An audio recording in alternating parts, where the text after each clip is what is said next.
Dealing with real estate agents is an essential part of looking for your first home, and working out which ones you can believe and which ones you can't is a skill you have to learn. Oh, yeah.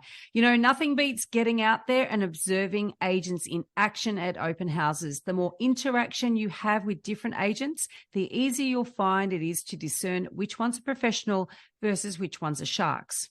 Wherever possible, attend at least 2 open house inspections for any property before you even think about making an offer. How busy are the inspections? Are buyers staying for a long time, or are they just walking in and out really quickly? Are they talking to the agent, or are they ignoring him or her? If there is no buzz at the open house, there's less likely to be a competing buyer in the wings.